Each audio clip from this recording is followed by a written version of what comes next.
SDP എന്ന രാഷ്ട്രീയ പാർട്ടിയുടെ നേതൃത്വത്തിൽ നടക്കുന്ന ഇന്നത്തെ ഈ ധർണ, ഇതിൻ്റെ ദേശീയ അധ്യക്ഷൻ ശ്രീ സുവർണ മർസ, മറ്റ് വേദിയിലിരിക്കുന്ന മറ്റ് സംഘടനയുടെയും ഈ വിഷയവുമായി ബന്ധപ്പെട്ട് സംസാരിക്കാൻ എത്തിച്ചുള്ള doctor Sharmiran sir, Shri Chandrabose, Shri Sivarajan sir, മറ്റ് വിവിധ ഭാരവാഹികളായ ശ്രീ അനിത, അജിത, മറ്റ് ഭാരവാഹികൾ, എല്ലാവർക്കും നമസ്കാരം. നമ്മൾക്കറിയാം, ഇവിടെ എഴുതി വച്ചിരിക്കുന്ന ഈ ഒരു വിഷയം സമുദായ സെൻസസ്. ശരിക്കും നമ്മൾ പറഞ്ഞാൽ ഇന്ന് പറയപ്പെടുന്നത് ജാതി സെൻസസ് എന്നാണ്. ജാതി എന്ന് പറഞ്ഞു കഴിഞ്ഞാൽ, ഞാൻ ശ്രീനാരായണ ഗുരുവിൻ്റെ ഒരു ഭക്തനാണ്, ഒരു അനുയായിയാണ്.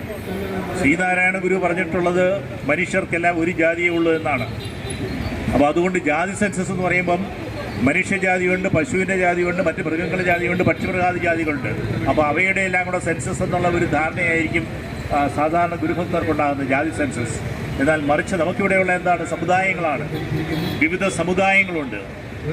നമുക്ക് പറയുകയാണെങ്കിൽ കേരളത്തിൽ പ്രധാനപ്പെട്ട സമുദായമായി ഏറ്റവും പ്രബല സമുദായമായ ഈഴവ സമുദായമുണ്ട്, നായർ സമുദായമുണ്ട്, ബ്രാഹ്മണ സമുദായമുണ്ട്, പുലയർ സമുദായമുണ്ട്, കുറവർ സമുദായമുണ്ട്, ആദിവാസികളുടെ നിരവധി സമുദായങ്ങളുണ്ട്.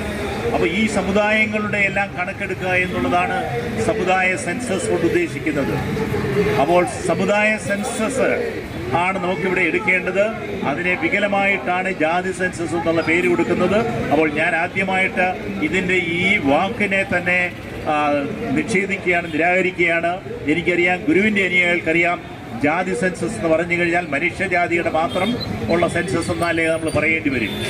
അപ്പോൾ ഇവിടെ നമ്മൾ വളരെ ശ്രദ്ധിക്കേണ്ട കാര്യം, ബ്രിട്ടീഷ് ഭരണത്തിൽ ബ്രിട്ടീഷുകാർ ഭരിച്ചിരുന്ന അവസരങ്ങളിൽ സെൻസസ് നടത്തിയിരുന്നു. എന്തിനാണ് സെൻസസ്? നമുക്കറിയാം, ഇന്ന് നമുക്കൊരു അസുഖം വന്നു കഴിഞ്ഞാൽ നമ്മുടെ ശരീരത്തിൻ്റെ ഉള്ളിൽ അവയവങ്ങൾ ധാരാളമുണ്ട്. ആ അവയവങ്ങളുടെ എല്ലാം എങ്ങനെയാണ് ആരോഗ്യസ്ഥിതി? ആ ആരോഗ്യസ്ഥിതി ശരിയാണോ? എവിടെയാണോ മോശമായ ആരോഗ്യസ്ഥിതി ഉള്ളത്, അതെവിടൊക്കെയാണെന്നുള്ളത് മനസ്സിലാക്കുകയും അതിന് പരിഹാരം കാണുവാനും ചികിത്സ കാണുവാനുമാണ് നമുക്കിന്ന് ആധുനിക സംവിധാനമായി നമ്മൾ പറയുന്നത് എന്താണ്? സ്കാനിങ് എന്ന് പറയും. പല വിധത്തിലുള്ള സ്കാനിങ് ഉണ്ട്. അപ്പോൾ ആ സ്കാനിങ് നടത്തി കഴിയുമ്പോൾ മാത്രമാണ് ഡോക്ടർമാർക്ക് വളരെ പെട്ടെന്ന് തന്നെ ശരീരത്തിൻ്റെ ഏത് ഭാഗത്താണ്, എവിടെയാണ് കുഴപ്പമെന്ന് മനസ്സിലാകുന്നത്. അപ്പോൾ അങ്ങനെ നോക്കുമ്പോൾ നമ്മുടെ രാജ്യത്ത് വിവിധ സമുദായങ്ങളുണ്ട്, ആയിരക്കണക്കിന് സമുദായങ്ങളുണ്ട്. ഈ സമുദായങ്ങളെ നമ്മുടെ ഭരണഘടനാ സമയത്ത് 4 പട്ടികകളിലായിട്ട് ഇന്ന് 140ഓളം കോടി ജനങ്ങളെ തരംതിരിച്ചിരിക്കുകയാണ്. അതിന് ഒരു പട്ടികയുടെ പേരാണ് SC എന്ന് പറയും, മറ്റൊരു പട്ടികയുടെ പേര് ST, ഷെഡ്യൂൾഡ് ട്രൈബ്, മറ്റൊന്ന് ഷെഡ്യൂൾഡ് കാസ്റ്റ്, മറ്റൊന്ന് OBC എന്നൊരു പട്ടിക, അതർ ബാക്ക്വേർഡ് കമ്മ്യൂണിറ്റീസ് എന്ന് പറയും, മറ്റൊരു പട്ടിക ഫോർവേഡ് കമ്മ്യൂണിറ്റീസ് അല്ലെങ്കിൽ എന്ന് പറയും. അപ്പോൾ ഈ 4 പട്ടികയിൽ ഉൾപ്പെടാത്ത ഒരു ജനങ്ങളും ഒരു ഇന്ത്യൻ പൗരനും ഇന്ന് ഈ രാജ്യത്തില്ല എന്നുള്ളതാണ്. അപ്പോൾ ഈ 4 പട്ടികയിലായിട്ടാണ് നമ്മുടെ ഭരണഘടനയിൽ വെച്ചിട്ടുണ്ട്. ഈ ഓരോ പട്ടികയിലും എന്താണ്? ആ സമയത്ത് നമുക്ക് സ്വാതന്ത്ര്യം കിട്ടിയ സമയത്ത്, അല്ലെങ്കിൽ ബ്രിട്ടീഷുകാർ 1931 നടത്തിയ സെൻസസ് പ്രകാരം ആ രാജ്യത്തെ ഈ വിവിധ സമുദായങ്ങളുടെ സാമൂഹിക, സാമ്പത്തിക, രാഷ്ട്രീയ പ്രാതിനിധ്യവും അനുസരിച്ചാണ് ആ പട്ടികയിൽ ഉൾപ്പെടുത്തിയിരിക്കുന്നത്. അപ്പോൾ ഈ വിദ്യാഭ്യാസപരമായിട്ടും സാമൂഹ്യപരമായിട്ടും സാമ്പത്തികപരമായിട്ടും എല്ലാം ഏറ്റവും പിന്നിൽ നിൽക്കുന്ന സമുദായങ്ങളെ എല്ലാം കൂടെയാണ് ഷെഡ്യൂൾഡ് ട്രൈബിൽ ഉൾപ്പെടുത്തിയത്. അതിനേക്കാൾ കുറച്ചുകൂടി പ്രാതിനിധ്യമുള്ളവരെ ഷെഡ്യൂൾഡ് കാസ്റ്റ് എന്ന പട്ടികയിൽ ഉൾപ്പെടുത്തി. അതിനേക്കാൾ കുറച്ചുകൂടെ മെച്ചമായിട്ടുള്ള പ്രാതിനിധ്യമുള്ളവരെ OBC എന്നുള്ള പട്ടികയിൽ ഉൾപ്പെടുത്തി. ഈ പട്ടികയിൽ നിന്നെല്ലാം അപ്പോൾ ഇവിടെയെല്ലാം എന്താണ്? സാമൂഹ്യപരമായിട്ടും വിദ്യാഭ്യാസപരമായിട്ടും സാമ്പത്തികപരമായിട്ടും പിന്നോക്കം നിൽക്കുന്ന സമുദായങ്ങൾ എന്നുള്ള രീതിയിലാണ് പട്ടികയിൽ ഉൾപ്പെടുത്തിയിരിക്കുന്നത്. എന്നാൽ ഇതിലൊന്നും ഉൾപ്പെടാത്തവരെ, ഈ രാജ്യത്തെ ഏറ്റവും ഈ രംഗത്തെല്ലാം മുന്നിൽ നിൽക്കുന്ന സമുദായങ്ങളെ, അതിനെയാണ് ഫോർവേഡ് കാസ്റ്റ് അല്ലെങ്കിൽ മുന്നോക്ക സമുദായം എന്ന നിലയിൽ ഒരു പട്ടികയിൽ ഉൾപ്പെടുത്തിയിരിക്കുന്നത്. അപ്പോൾ ഇങ്ങനെ ഒരു 4 പട്ടികയിൽ ഉൾപ്പെടുത്തി കഴിഞ്ഞിട്ടാണ് എന്ത് ചെയ്തു? ഈ 3 പട്ടികയിലും പിന്നോക്കം എന്നുള്ള മുദ്രയടിക്കപ്പെട്ട സമുദായങ്ങളെ മറ്റ് സമുദായങ്ങളുടെ ഒപ്പം തന്നെ മുന്നോക്ക സമുദായങ്ങൾക്ക് ഒപ്പം ഏത് കാര്യങ്ങളിൽ? വിദ്യാഭ്യാസ കാര്യത്തിലും സാമ്പത്തിക കാര്യങ്ങളിലും രാഷ്ട്രീയ അധികാര കേന്ദ്രങ്ങളിലും മുന്നോട്ട് കൊണ്ടുവന്ന ഈ വിവിധ സമുദായങ്ങൾ തമ്മിലുള്ള അസമത്വം ഇല്ലാതെയാക്കുക എന്നുള്ള ഭരണഘടനാപരമായ കാഴ്ചപ്പാട് നമ്മുടെ ഭരണഘടനാ ശില്പിയായ ഡോക്ടർ BR അംബേദ്കർക്ക് ഉണ്ടായതിന്റെ ഫലമായിട്ടാണ് ഭരണഘടനയിൽ ഇങ്ങനെ സമുദായങ്ങളെ തരംതിരിച്ചത്. അപ്പോൾ 931 ബ്രിട്ടീഷ് ഭരണകാലത്തിൽ ഈ സെൻസസ് നടത്തുകയും അതനുസരിച്ചാണ് ഏതൊക്കെ സമുദായങ്ങളെ ഏത് പട്ടികയിൽ ഉൾപ്പെടുത്തണമെന്ന് തീരുമാനിക്കുകയും ചെയ്തു. എന്നാൽ നമ്മൾക്കറിയാം 1947 നമുക്ക് ഇന്ത്യക്ക് സ്വാതന്ത്ര്യം കിട്ടിയതിന് ശേഷം പിന്നീട് ഇന്ന് വരെ നമ്മുടെ ജനാധിപത്യ സർക്കാരുകൾ ഈ സെൻസസ് എടുക്കാൻ താല്പര്യം കാണിക്കുന്നില്ല. 2011 ഒരു സോഷ്യോ എക്കണോമിക് സെൻസസ് എടുത്തു. പക്ഷേ എന്നിട്ടും എന്ത് ചെയ്തു? അതിന്റെ കണക്കുകൾ പുറത്തുവിട്ടിട്ടില്ല. എന്തുകൊണ്ടാണ് ഇത് പുറത്തുവിടാത്തത്? കാരണം നമുക്കറിയാം, സ്വാതന്ത്ര്യം കിട്ടിയപ്പോൾ ഇവിടെ നൂറ്റാണ്ടുകളായി നിലനിന്നിരുന്ന ഒരു അടിമത്തമുണ്ടായിരുന്നു. മനുഷ്യരെ ജാതി എന്ന് മുദ്രകുത്തിക്കൊണ്ട് ജാതിയുടെ പേരിൽ വിദ്യാഭ്യാസ രംഗത്തു നിന്നും അധികാര രംഗത്തു നിന്നും രാഷ്ട്രീയ രംഗത്തു നിന്നും സാമ്പത്തിക രംഗത്തു നിന്നും എല്ലാം അടിച്ചു മാറ്റി നിർത്തപ്പെട്ട ഒരു സമുദായങ്ങളുണ്ടായിരുന്നു. ആ സമുദായങ്ങളെയാണ് ഈ 3 പട്ടികയിൽ ഉൾപ്പെടുത്തിയിരിക്കുന്ന ST, SC അല്ലെങ്കിൽ OBC വിഭാഗത്തിലുള്ളത്. ഇവരുടെ ജനസംഖ്യയാണ് ഇന്ത്യ രാജ്യത്തെ ഏകദേശം 80% വരുന്ന ജനസംഖ്യയാണ് ഈ 3 പട്ടികയിൽ ഉൾപ്പെടുത്തിയിരിക്കുന്നത്. അപ്പോൾ നമ്മൾ നോക്കിക്കഴിഞ്ഞാൽ ഏകദേശം 100, 115, 20 കോടി ജനങ്ങളെ ഈ പട്ടികയിൽ ഉൾപ്പെടുത്തുകയും ഇതിനകത്ത് നിരവധി സമുദായങ്ങളുണ്ട്. ഈ സമുദായങ്ങൾക്ക് ഇന്നും വേണ്ടത്ര പ്രാതിനിധ്യം അധികാര കേന്ദ്രങ്ങളിലോ സാമ്പത്തിക രംഗത്തോ രാഷ്ട്രീയ രംഗത്തോ ഉണ്ടായിട്ടുണ്ടോ എന്നുള്ളതിനെക്കുറിച്ച് യാതൊരു കണക്കുമില്ല. അപ്പോൾ അതിനുവേണ്ടിയാണ് നമുക്ക് എന്ത് ചെയ്തു? പ്രാതിനിധ്യം ഉണ്ടാക്കാൻ വേണ്ടി ഭരണഘടനയിൽ എഴുതി ചേർത്താണ് സംവരണം. അങ്ങനെ ആദ്യമേ അംബേദ്കറുള്ള സമയത്ത് തന്നെ SC, ST വിഭാഗങ്ങൾക്ക് സംവരണം ഏർപ്പെടുത്തി. നമ്മുടെ ലെജിസ്ലേറ്റീവിന് സംവരണം ഏർപ്പെടുത്തി. നമുക്കറിയാം, ഇന്ത്യൻ ജനാധിപത്യത്തിന്റെ പ്രധാനപ്പെട്ട തൂണുകളാണ് അതാണ് judiciary, legislature, executive and media. അപ്പോൾ ഈ 4 പ്രധാന തൂണുകളിലും എന്ത് വേണം? ഈ രാജ്യത്തെ എല്ലാ സമുദായങ്ങൾക്കും അവരുടെ ജനസംഖ്യാനുപാതികമായ പ്രാതിനിധ്യം ഉണ്ടെങ്കിൽ മാത്രമേ ജനാധിപത്യ ഭരണം വിജയിക്കുകയുള്ളൂ. അതിനെയാണ് നമ്മൾ ജനാധിപത്യം എന്ന് പറയുന്നത്. നമ്മൾ പറയുന്ന എല്ലാ മനുഷ്യർക്കും ഓരോ വോട്ടുണ്ട്, അവരാണെന്ന് നമ്മളെ ഭരിക്കുന്നത്. പണ്ട് രാജാവായിരുന്നു ഭരിച്ചെന്ന്, രാജാവിന്റെ കുടുംബങ്ങളായിരുന്നു ഭരിച്ചിരുന്നത്, അതിന്റെ മക്കള് കൊച്ചുമക്കൾ, ആ രീതിയിലായിരുന്നു ഭരണം. അത് കഴിഞ്ഞിട്ടാണ് നമുക്ക് ജനാധിപത്യം വന്നത്. അപ്പോൾ ജനാധിപത്യം വന്നപ്പോൾ എന്താണ്? ഇത് സമുദായങ്ങളുണ്ടായി എന്നുള്ളതൊരു യാഥാർത്ഥ്യമാണ്. നമ്മുടെ സർക്കാർ അംഗീകരിച്ചാണ്, ബ്രിട്ടീഷുകാർ അംഗീകരിച്ചാണ്. അതുകൊണ്ടാണ് ഈ 4 പട്ടികയിൽ ഈ രാജ്യത്തെ എല്ലാ സമുദായങ്ങളെയും ഉൾപ്പെടുത്തിയത്. അപ്പോൾ ഈ എല്ലാ സമുദായങ്ങൾക്ക് എന്ത് വേണം? ഇന്ന് നമ്മുടെ രാജ്യം ഭരിക്കുന്ന സർക്കാരില്ല, കേന്ദ്ര സർക്കാരായാലും ശരി, സംസ്ഥാന സർക്കാരുകളായാലും ശരി, എല്ലാ ഈ 4 ജനാധിപത്യത്തിന്റെ 4 തൂണുകളിലും മതിയായ പ്രാതിനിധ്യം കിട്ടിയാൽ മാത്രമേ ഇത് പറ്റത്തുള്ളൂ. നമുക്ക് ജനാധിപത്യം വിജയിക്കൂ എന്ന് പറയത്തുള്ളൂ. അപ്പോൾ എന്നിട്ടും ഭരണഘടനയിൽ നമ്മുടെ എന്ത് ചെയ്തു? ഈ 3 തൂണുകളിലുമില്ല. നമുക്ക് പ്രാതിനിധ്യം സംവരണം ഏർപ്പെടുത്തിയത് ഏതാണ്? എക്സിക്യൂട്ടീവിൽ മാത്രമായിരുന്നു. ഈ എക്സിക്യൂട്ടീവിൽ മാത്രം സംവരണം ഏർപ്പെടുത്തിയപ്പോഴും SC, ST വിഭാഗങ്ങൾക്ക് മാത്രമാണ് സംവരണം ഏർപ്പെടുത്തിയത്. അതിനുശേഷം വർഷങ്ങൾ കഴിഞ്ഞ 1980 കാലഘട്ടങ്ങളിലാണ് VP സിംഗിന്റെ സർക്കാരാണ് എന്ത് ചെയ്തു? വീണ്ടും ഈ OBC എന്നുള്ള വലിയൊരു വിഭാഗം ജനങ്ങൾ, കൂടുതൽ സമുദായങ്ങളെയെല്ലാം പട്ടികയിൽ ഉൾപ്പെടുത്തിയിട്ടില്ല. അവർക്കൊന്നും തന്നെ വിദ്യാഭ്യാസപരമായിട്ടും സാമ്പത്തികമായിട്ടും വീണ്ടും പിന്നെ നിൽക്കുന്ന കണ്ടിട്ടാണ് മണ്ഡൽ കമ്മീഷന്റെ റിപ്പോർട്ട് അടിസ്ഥാനത്തിൽ വീണ്ടും അവിടെ സംവരണം ഏർപ്പെടുത്തിയത്. OBC സംവരണം 27% സംവരണം ഏർപ്പെടുത്തി. യഥാർത്ഥത്തിൽ ജനസംഖ്യ ഏകദേശം 52% വരുന്ന ഒരു ജനസംഖ്യയാണ്. അവർക്ക് 27% സംവരണം കൊടുത്തിട്ടുള്ളൂ. കാരണം ബാക്കി SC, ST കൂടെ വരുമ്പോൾ മൊത്തം 50% സംവരണം പ്രാതിനിധ്യം. ബാക്കി എത്രയും പൊതു വിഭാഗം എന്നാണ് അറിയപ്പെടുന്നത്. അപ്പോൾ ഈ ജനറൽ വിഭാഗം അങ്ങനെയാണ് സംവരണത്തിൽ കൊടുത്തത്. SC, ST, OBC. ബാക്കിയുള്ളതെന്ന് പറഞ്ഞാൽ പൊതുവിഭാഗം എന്ന് പറഞ്ഞാൽ ഈ SC, ST, OBC മറ്റ് ജനങ്ങളും എല്ലാം കൂടെ ഉൾപ്പെടുന്നതാണ് പൊതുവിഭാഗം. അതിനെ വക്രീകരിച്ചുകൊണ്ട് തെറ്റിദ്ധരിച്ചുകൊണ്ട് ഈ 3 വിഭാഗങ്ങൾ അല്ലാത്തവരെന്ന് പറയുമ്പോൾ എന്താണ്? 20% ജനസംഖ്യ വരുന്ന ഫോർവേഡ് കാസ്റ്റിന് മാത്രമായിട്ടാണ് 50% സംവരണം യഥാർത്ഥത്തിൽ പ്രായോഗികമായി നടപ്പാക്കിക്കൊണ്ടിരിക്കുന്നത്. നിർഭാഗ്യവശാൽ വിദ്യാഭ്യാസത്തിലും ഈ കാര്യങ്ങളിൽ നല്ല അറിവില്ലാത്ത ഈ OBC, SC, ST വിഭാഗം ധരിച്ചിരിക്കുന്നത് ഞങ്ങൾക്ക് സംവരണത്തിലുള്ള ഈ സംവരണമേ ഉള്ളൂ, 50%-ൽ നമുക്ക് അധികാരമില്ല, അവകാശമില്ല എന്നുള്ള തെറ്റായ ധാരണയാണ് ഈ 120 കോടി ജനങ്ങളിലുള്ളത്. അപ്പോൾ അത് അവർ മുതലാക്കിക്കൊണ്ട് സ്വാതന്ത്ര്യം കിട്ടിയപ്പോൾ അധികാരത്തിന്റെ ഉന്നത ശ്രേണിയിലെത്തിയിരുന്ന ഈ മുന്നോക്ക വിഭാഗങ്ങൾ തന്നെ ഇന്ന് നമുക്കറിയാം, കണക്കുകൾ സൂചിപ്പിക്കുമ്പോൾ കേന്ദ്ര സെക്രട്ടേറിയറ്റ് ആയാലും ശരി, ലെജിസ്ലേറ്റീവ് ആയാലും ശരി, പ്രസ്സിലായാലും ശരി, തന്നെ ജുഡീഷ്യറിയിലായാലും ശരി, ഈ 20% വരുന്ന മുന്നോക്ക സമുദായങ്ങളുടെ പ്രാതിനിധ്യമാണ് ഇന്നുമുള്ളത്. ആ കണക്കുകളെ വീണ്ടും അതേപടി വിവരിച്ചുകൊണ്ട് എന്നിട്ട് അതുകൂടാതെ പറയും ഈ സംവരണം കിട്ടിയിരുന്ന SC, ST വിഭാഗങ്ങളെ OBC വിഭാഗങ്ങളെയും അധിക്ഷേപിക്കുകയായിരുന്നു ചെയ്ത്. ഇവർ കഴിവില്ലാത്തവരാണ്, ഇവരെ എടുത്തു കഴിഞ്ഞാൽ നമ്മുടെ സർക്കാരിന്റെ ഭരണം നിശ്ചലാവസ്ഥയിലാവില്ല എന്ന് പറഞ്ഞു.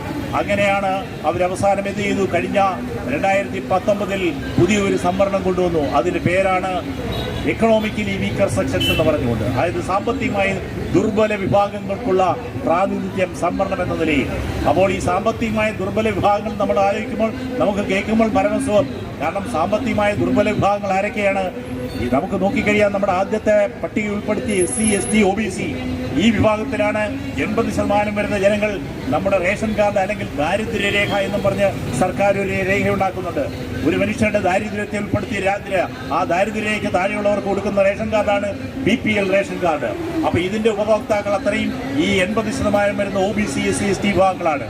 അപ്പൊ അവരെ എല്ലാം മാറ്റിക്കൊണ്ട്, അവരെ എക്സ്ക്ലൂഡ് ചെയ്തുകൊണ്ട് ഈ 20% വരുന്ന സാമ്പത്തികമായും സാമൂഹികമായും വിദ്യാഭ്യാസപരമായെല്ലാം ഉയർന്നു നിൽക്കുന്ന മുന്നോക്ക സമുദായങ്ങൾക്ക് വേണ്ടി മാത്രം കൊടുത്ത ആദ്യത്തെ ജാതി സംവരണമാണ് EWS സംവരണം. പക്ഷെ അത് സാധാരണ ജനങ്ങൾക്കും പാവപ്പെട്ട വോട്ടേഴ്സിനും മനസ്സിലാകാതിരിക്കാൻ വേണ്ടി അതിന് വൃത്തികെട്ട മറ്റൊരു പേര് കൊടുത്തതാണ് EWS എന്ന എക്കണോമിക്കലി വീക്കർ സെക്ഷൻ എന്നത്. ഇത് മനുഷ്യരെ പറ്റിക്കാനുള്ള ഭാഷാ പ്രയോഗങ്ങളാണ്. യഥാർത്ഥത്തിൽ എന്താണ് സാമ്പത്തിക ദുർബലം എന്ന് പറയുമ്പോൾ എല്ലാ ജനങ്ങളെയും ഉൾപ്പെടുത്തണം.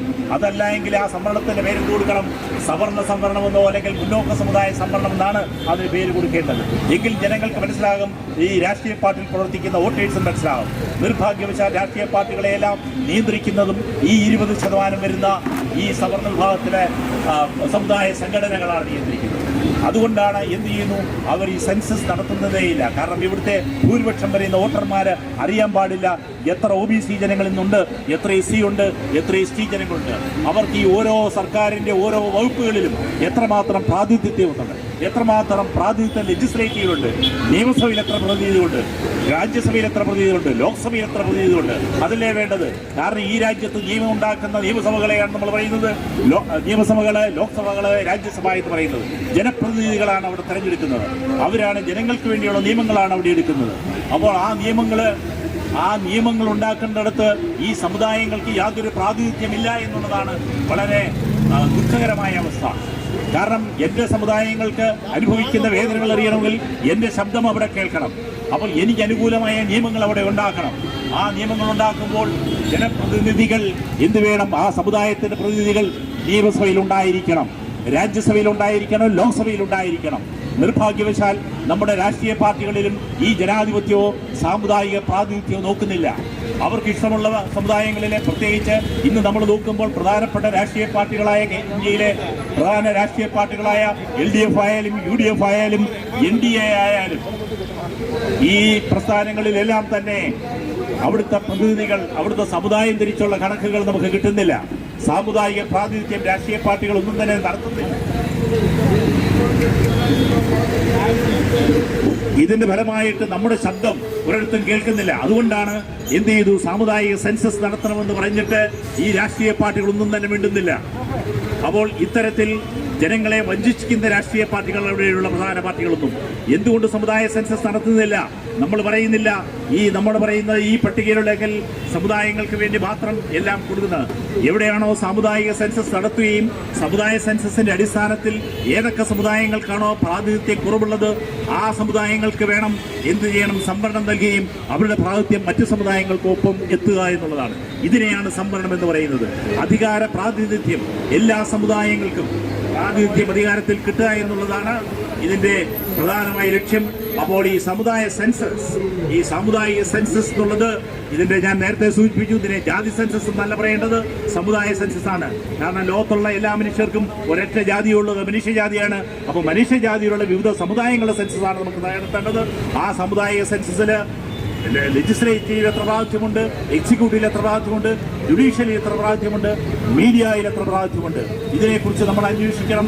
സാധാരണ ജനങ്ങൾ ഇതിനെ ബോധ്യവൽക്കരിക്കണം. നമുക്കറിയാം, ഇന്ന് നമ്മൾ രാവിലെ മുതൽ വൈകുന്നേരം വരെ TV ചാനലിന്റെ മുന്നിലിരിക്കുന്നത്. ഈ TV ചാനലുകളുടെ എല്ലാം, മാധ്യമങ്ങളുടെ എല്ലാം ഉടമസ്ഥരാരാണ്?